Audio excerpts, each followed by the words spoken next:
is how you and I react to it.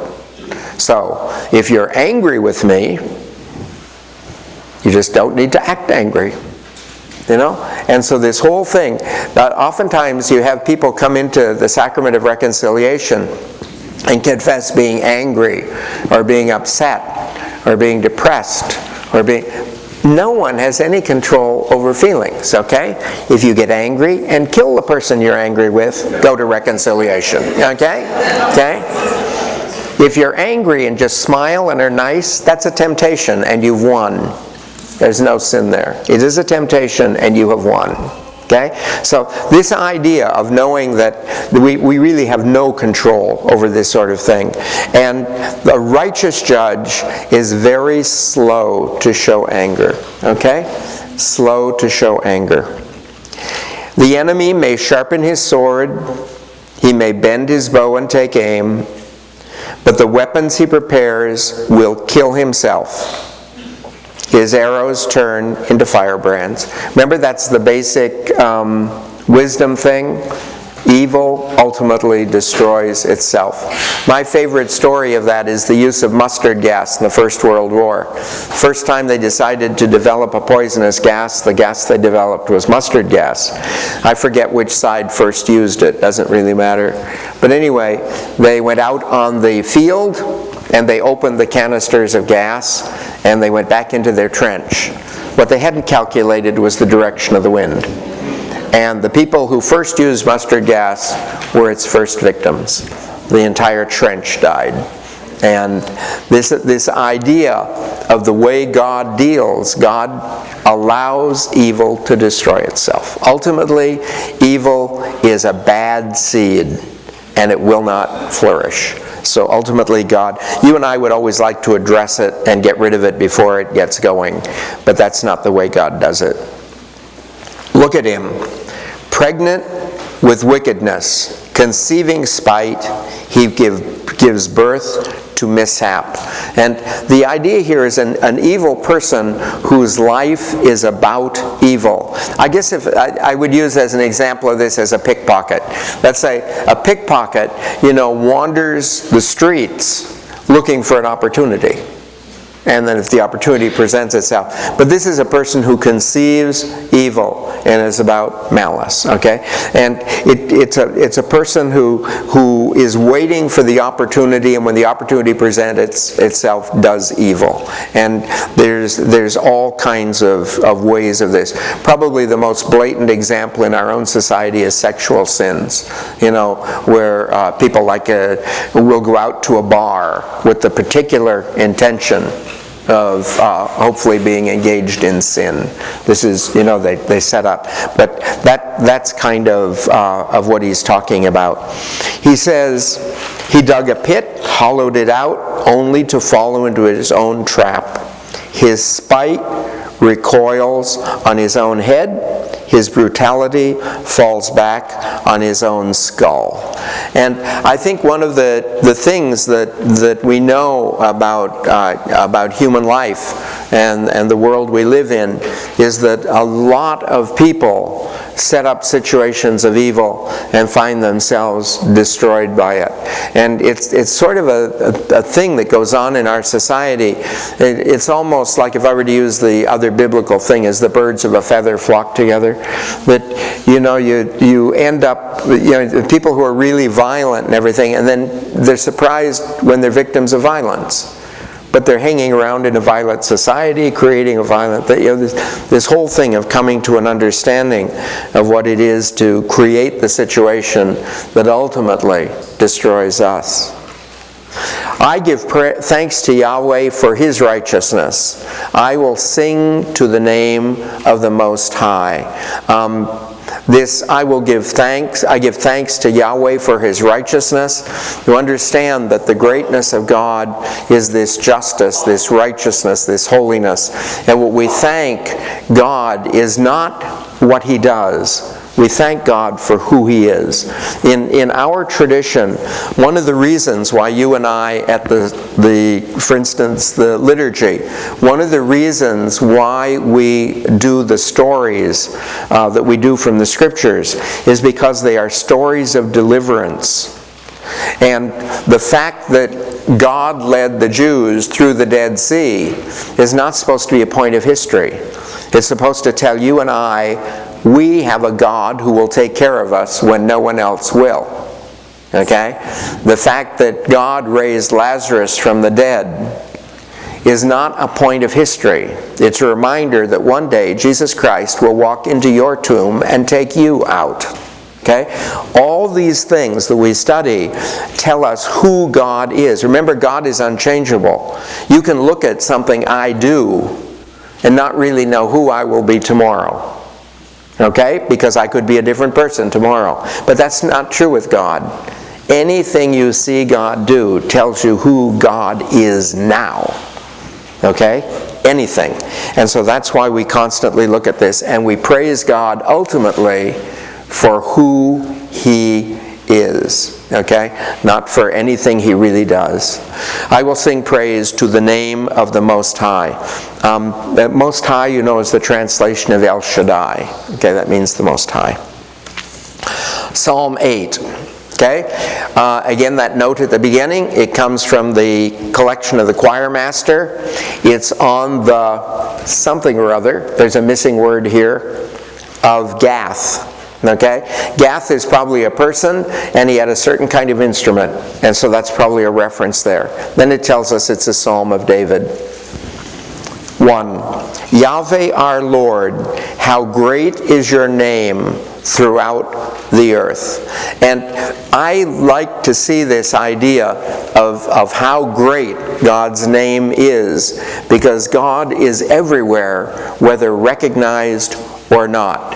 And I remember one time I was in Turkey actually, and I was at the tomb of the guy who founded the Sufi, the Whirling Dervish. And it's a great center of devotion and everything. And I think you know the Dervish are essentially Muslim. Most people today believe the Sufis are the remnant of Christianity that was left in the area when the Muslims took over. And so they developed a mystical kind of the Muslim faith so that they could practice their Catholicism hidden. By being, you know, I think, you know, even as Christians, we take a lot from mystics, you know. You just sort of think mystics are kind of out there, mind your own business, okay, they're the mystics. And so they did that. But anyway, it was really interesting because we were standing there, and of course, it's one of those beautiful buildings you've ever seen, magnificent marble, and then the tomb is done in a mosaic of precious stones, much like the inside of the Taj Mahal, if you've ever seen that. But it's done in a mosaic of precious stones. So you're standing there looking at it all, and you know, I'm looking around. You're forbidden to wear a cross in there. They won't let you, you know, carry anything Christian in there. So I'm looking all around, and I'm thinking, wouldn't it be wonderful to have one little sign of God in here? I'm looking at all this, and suddenly I hear God say in my heart, "Who do you think made the marble?" You know? My sign's all over this place. Who do you think put those stones there? Who do you think raised him up? You know, through the whole thing, I figured, my God, I might as well be in a church. You know? But the fact of the matter is, the signs of our God are everywhere. Our privilege is that we recognize them. You know? And I oftentimes think of this like someone puts, let's say you get a little cross, you have a little cross that's made out of diamonds.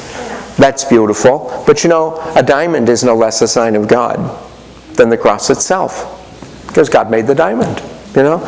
And the idea, these are all signs of God, and you and I read them, and we should learn to read them. We should learn to read them in anything you want. Anything you want. You can take a Quran. You have the most beautiful cover on it. It's made of things God made, you know.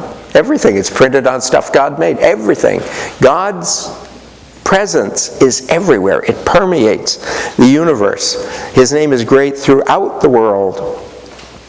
Above the heavens is your majesty chanted, by the mouths of children, babes in arms. And this is one of the things you find in some of the early Franciscan mystics, is the idea that they will speak as they're walking through the woods, that they are listening to the birds chant the psalms.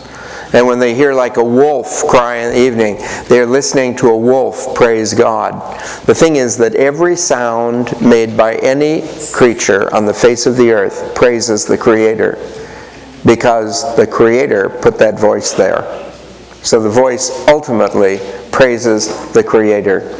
Even the atheist who uses that very voice to condemn God praises Him by the very use of that voice, because that voice came from God. And everything that you hear is a way of praising God. Do you remember I told you yesterday that everything you hear is God speaking to you? Every voice of every creature, every sound that every creature ever makes is an attempt to speak to God. And it is this endless, chant that goes back and forth. You set your stronghold firm against your foes to subdue enemies and rebels. And the idea here is that God's kingdom is safe because everything's in God's kingdom. Even the babies, that cry out, even people who oppose Him, they are all part of His kingdom. There is nothing but His kingdom. I look up at the heavens made by your fingers, at the moon and the stars you set in place. What is a human being that you should spare a thought for us? The Son of Man, that you should care for Him. The idea here is that when we look at all the things God did, we wonder why we are so special in this. And that in creation, that God put us over creation. I don't know if I mentioned this to you before, but one of the things that endlessly causes me meditation is the idea of salvation. When we think of God's creation theologically, we think of God's creation beginning with pure spirits, the angels, archangels, seraphim, the choirs of angels as they go down. And then we go down through what I will call visible things, human beings and all this sort of stuff. And then we get back to invisible things. And we go into molecules, atoms, germs, this sort of thing. But we go through this great sequence. It's much like sound. If you've ever studied sound, there's sounds so high you cannot hear them. They scare the bejeebies out of dogs, but you can't hear them, okay? And their sounds so low you cannot hear them. Oftentimes you'll feel them in a building, but you can't hear them, okay? And so the same thing with sight and all this sort of thing. And when you think of all this thing of creation, isn't it interesting that when God decided to redeem, He reached into the middle of the list? Think of it. The angels fell. God never redeemed the angels. Why? Why should He decide to redeem us? Why didn't He become an angel, redeem the angels and everyone else? He didn't. He chose to be a human being. And God came among us and decided, why in everything He's done are we so special? What is there about us that attracts God? I oftentimes think of that at Christmas. To me, the great thing in the Christmas mystery, when we talk about, the incarnation, all that, the great and wonderful thing in the Christmas mystery is that God saw something so wonderful in being human that He decided to be human. And I think it's an amazing thing, particularly when you think how much time you and I spend in trying not to be human. Okay? Go through a cosmetic counter, okay? Look at deodorants. Look at perfumes. Look at all this stuff. Look at things to prevent aging. Look at plastic surgery. We do everything possible in order to avoid being a human being. And God, who had absolutely everything, decided He wanted to be human. And let's face it, He didn't pick the best human on the face of the earth. When He came, He was just one of the guys, He just went into that level. There is something about being a human being that you and I have never discovered, that is simply unknown to us. There's something deep within me that for some reason enthralls God and has never quite caught me. There's something about being a human being that grabbed the very heart of the Creator. And He created everything, absolutely everything. But there's something about being human. You have made us little less than a god. You've crowned us with glory and splendor, made us Lord over the work of your hands, and set everything under our feet. I'd like you to notice here this idea that having made us, a little less than a god, he says, you've crowned him with glory and splendor and made Lord over the work of your hands. It's something to understand that you and I have been put in charge of the work of God's hands. Remember, it is not the work of our hands. It is the work of God's hands. Think of it in terms of custodianship. You and I have been given custodial care of the face of this earth. This kind of verse is beginning to play very, very strongly in theologies that are actually a theology of ecology. Of this idea that God put us in charge of His... I oftentimes think, I don't know how many of you have ever walked one of the beaches of Florida. That God should give us that magnificent beach and you and I should hand it back to Him covered with oil. That God should give us these wonderful seabirds and then have to watch them die in the oil. You just think of all kinds of things. You and I need to be very, very cautious.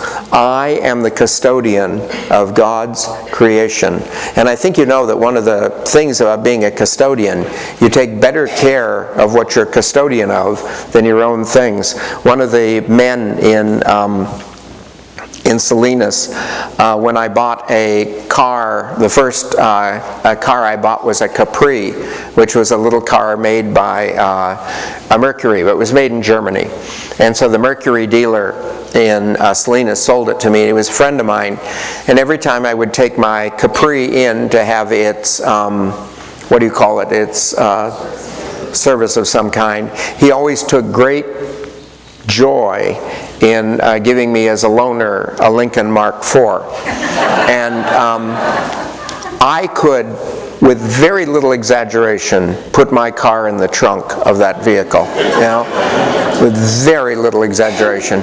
And so it was very interesting. I would take my Capri and go to the shopping center, and I would park there and go in and do it. When I had the Mark IV, I would park it diagonally across about 6 spaces. Way off in the middle of nowhere where no car would ever be near it, and you just take huge care of something you're loaned. Well, it'd be good for us to understand that we don't own this earth. We are the custodians. And one day we stand before God because of the way we've cared for the earth. Sheep and oxen, all these, yes, wild animals too, birds in the air, fish in the sea, traveling the paths of the ocean. And the idea is that all these belong to God. And they've been given into our care. And to understand that I don't think that requires a person be a vegetarian. But I do think it has very serious consequences on how we raise and care for the animals before we kill them for eating. I don't think we have any right to abuse anything. And cattle or things that are being raised for food need to have the best life they have while they have the life. I'm completely in favor of that. I'm not against, the eating of meat or anything. But to have this great consciousness that you and I are custodians of this earth. And if you read the Bible, at creation, all seed-bearing plants are given into us for food. And when you reach the landing of Noah's Ark, animals are given to us as food. There are no animals given to us as food before Noah's Ark settles. Okay? But when Noah's Ark settled, the animals are in fact given to us as food. But nothing is given to us to abuse. Nothing is given to us to abuse. Yahweh, our Lord, how great your name throughout the earth. Okay? And so God's name is great in all these different things. Okay? The next psalm, it's very interesting in the numbering of psalms is different in different translations. This particular translation here puts Psalm 9 and 10 together. So your numbering of psalms may be different after this, but anyway, this is Psalm 9 and 10. This is from the collection of the choir master. It is for the oboe and the harp. It's interesting they've translated oboe here. It just means a wind instrument. And it's a psalm of David. It says, I thank you, Yahweh, with all my heart. I recite your marvels one by one. I rejoice and exult in you. I sing praise to your name most high. Okay? The thing I'd like you to notice here is the whole business of thankfulness. One of the professors in the seminary one time gave us as an assignment to write down all the things at the beginning of a class as just sort of a prayer. He says, write down everything you would like from God, everything you want from God. And so we made these lists and turned them in. And probably about 3 months later, he asked us to sit down and write a list of the things we were thankful for. So each one of us wrote the list of things we were thankful for. Then he put the list together and gave them to us. And there's no person who didn't have three times as many things they wanted as they were thankful for. And one of the things the professor told us is, he says, you have 100 things to be thankful for everything you would ask for. And it is a matter, you and I have the great misfortune of living in a capitalistic society. And the nature of a capitalistic society is to try and get us to concentrate on what we don't have so that we will buy it. There is no intention of getting you to concentrate on what you have. You're supposed to look at what you don't have. And if you're like me, you have on more than one occasion sat down and seen a commercial for something you did not know existed when you sat down and suddenly cannot live without. Okay? But it simply did not exist when you came into the room. Okay? And now you have to have it. That's the nature of American advertising. But you and I need to be on guard against that, not because of the buying. If you have the money, go ahead and buy the gizmo. But the idea is, you and I need to be on guard because it erodes thankfulness.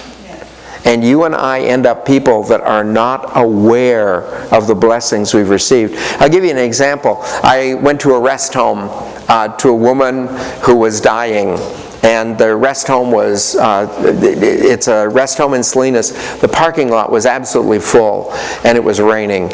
And so after the parking lot, they had like about 2 empty lots that you could sort of park in if the parking lot was full. So I had to park in the parking lot, in the empty lot, and got out of my car, and immediately stepped into a puddle that was deep enough that the water came into my shoe. And so I'm going in, trying to be nice, sloshing my way down the hall. And I get to the woman's room, and she's laying there in the hospital bed, and she's, looking out, and she's dying. And she says, I love days like this. She says, to be able to look out and see the water and everything. And she says, the thing I most miss is that we used to be able to stomp in the puddles. And I can no longer walk. I was thinking to myself, I came in here cursing what that woman is praying for. So I went back to my car, I stepped in it again before I got in the car. Okay? You have to learn to understand what giftedness is. And that all of us have dealt with people we've had problems with. I've mentioned the idea that you and I are worried about when we'll eat. There are people worried about if they eat. And that we just do not have an awareness of our thankfulness. And it's a studied thing. And I'd like you to notice here, he says, I recite your marvels one by one. One of the great tragedies in the liturgy, and I should mention it, I think you know that I am on the verge of being a liturgical Nazi. But do you know in the prayer of the faithful, you should never thank God for anything. The prayer of the faithful should never be thanking God. There used to be a litany that came right after communion that was just like the prayer of the faithful where you ask for things, only this was a litany of thanksgiving. And you know the prayer with which the priest closes the Mass? That was the closing prayer of that litany. Now why that litany was not restored, I don't know. But in our parish, we always do it during the Easter Vigil, and we do it on when we have the Mass of the Last Supper. We always reinstate the liturgy of the litany of thanksgiving. But it's an important thing, I think, for us periodically just to sit down and recount the wonders of the Lord one by one, and not, leading the Jews out of Egypt and all that. What has God done for you? I remember watching a TV show where this guy was kidding about religion. He's an atheist, but anyway, he was doing it as a kidding thing. And he was talking about, he says, sure, he led the Jews out of Egypt. Sure, he fed them with manna. Sure. And then he finished off by saying, but what's he done lately? And the fact of the matter is, you and I should have an instantaneous answer for that. And it should be very peculiar to each one of us, because I can tell you something, he's been doing a lot lately. He has been doing a lot lately. It says, my enemies are in retreat. I'd also like you to notice, do you have the letters beside this? A, B, Gimel, I have the Hebrew letters. But this is a special kind of Hebrew poetry in which each verse begins with a different letter. It would be like having an American poem where the first verse began with A, second verse with B, third with C. It goes through the alphabet that way. It's called an alphabetical poem. So he says, my enemies are in retreat, stumbling, perishing as you confront them. You have upheld justice in my cause from the throne where you sit as the righteous judge. He speaks of his enemies in retreat, and that he's saved. Now, probably as the king, he's speaking at a specific time when his enemies, in fact, are in the process of being defeated. But, if you think about it for a moment, our enemies are always in retreat. And it's because of the God we serve. My major enemy is death, and that enemy is dead. So the major enemy has been destroyed, and all other enemies are in retreat. The enemies that would lead me into sin, that would lead me into addictions, that would lead me into evil, that would lead me into ways of distressing other people and hurting other people and stuff like that. These enemies are in retreat because of the God I serve. It's important to remember that, because sometimes temptations are more intense to us, and the temptation is to think that these enemies are not in retreat. But they're in retreat whether you notice it or not. And this relationship to God puts them in retreat. You have checked the nations, you've crushed the wicked, blotted out their name forever and ever. The enemy is finished in everlasting ruin. You've overthrown cities, their memory has perished. And it's kind of this concept that oftentimes you see the concept used in terms of, I guess I would call them like sports terms, where they talk about the fact that one of the things that God gives us is that when we are invited into the relationship with God, it's sort of like, if you want to use the term of a football game, there's no indication that no one will be injured. There's no indication that the opposing team won't be way ahead of us at certain points. And you go through 1,000 different things. The one promise you have when you enter the game is that you'll win. That's an absolute promise. You will ultimately win. Everything else is up for grabs. But the people who go into the game, what do they go in to do? To win. That's the only reason they're in. You and I have been called into this relationship with God, and our victory is guaranteed. It's not guaranteed when it'll come, how difficult it'll be, or the problems involved. But the outcome's not in dispute. Jesus, in fact, is probably chilling the champagne as we speak. Thank you.